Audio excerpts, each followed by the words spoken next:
Bismillahirrahmanirrahim. Assalamualaikum warahmatullahi wabarakatuh. Perkenalkan, nama saya Wan Setira selaku pemateri pertama dan teman kelompok saya Poppy Indatari sebagai pemateri kedua. Adapun materi yang akan kami paparkan yaitu hasil observasi penghapusan sarana dan prasarana pendidikan di SD 30 Mico.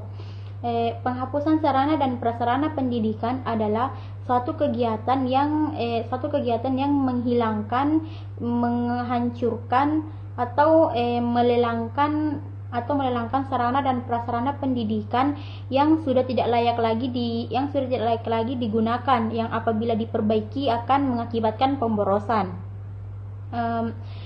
Yang pertama itu dari hasil wawancara kami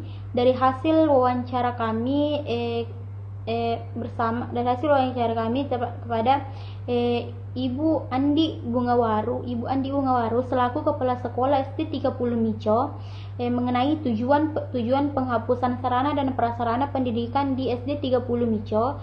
Beliau mengatakan bahwa kalau secara umumnya tujuan penghapusan ini tentu akan menghilangkan sarana dan prasarana yang sudah rusak berat dari gudang penyimpanan atau menghancurkan bangunan-bangunan yang sudah tua, sehingga sekolah dapat mengurangi barang-barang yang ada di dalam gudang penyimpanan dan untuk meminta atau mengganti yang baru barang yang layak pakai. Berdasarkan pernyataan tersebut, kelompok kami sepakat bahwa tujuan penghapusan sarana dan prasarana pendidikan yaitu agar kita dapat mendapatkan sarana dan prasarana pendidikan yang lebih layak lagi atau dapat mengganti sarana dan prasarana pendidikan sehingga lebih layak lagi digunakan. Yang kedua itu mengenai syarat-syarat penghapusan sarana dan prasarana pendidikan.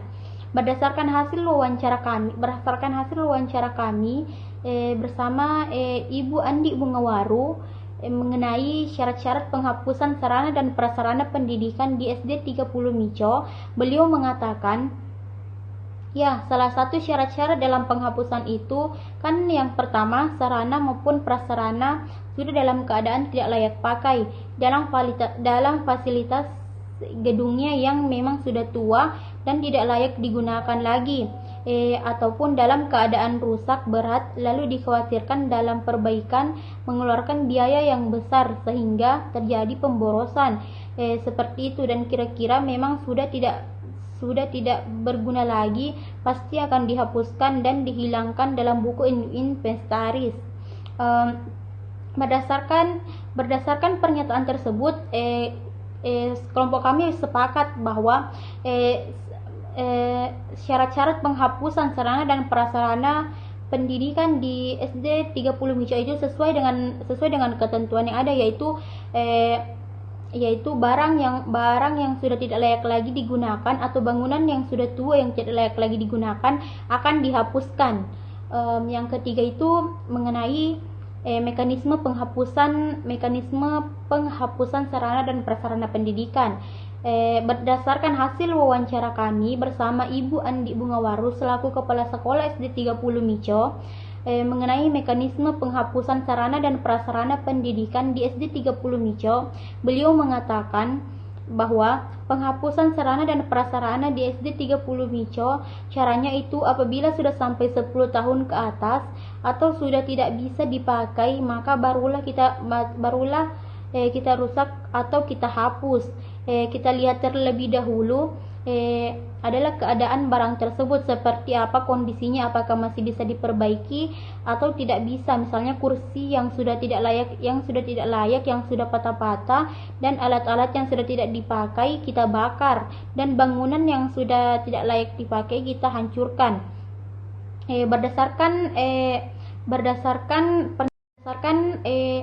Berdasarkan pernyataan tersebut tadi, kelompok kami dapat menyimpulkan bahwa mekanisme penghapusan sarana dan prasarana pendidikan di SD 30 Mica itu yang pertama, memperhatikan barang-barang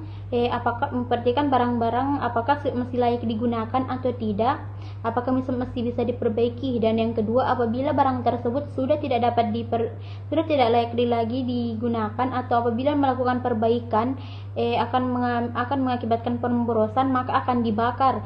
Sedangkan bangunan-bangunan yang sudah tidak layak lagi digunakan atau yang sudah tua maka akan dihancurkan. Baik, langsung saja saya akan melanjutkan pemaparan materi dari kelompok kami, yaitu bagian analisis data. Berdasarkan pengamatan yang dilakukan, kami berusaha menganalisis SWOT penghapusan sarana dan prasarana di SD 30 Mico. Yang pertama yaitu kekuatan. Kekuatannya yaitu mendapatkan fasilitas sarana dan prasarana yang baru seperti gedung, meja, dan kursi baru. Adapun kelemahannya yaitu dalam penghapusan sarana dan prasarana prosesnya sangat rumit dan membutuhkan waktu yang lama, bisa sampai tahunan. Dan peluangnya yaitu dukungan pemerintah daerah dalam melengkapi sarana dan prasarana sekolah dan dukungan orang tua yang sangat tinggi.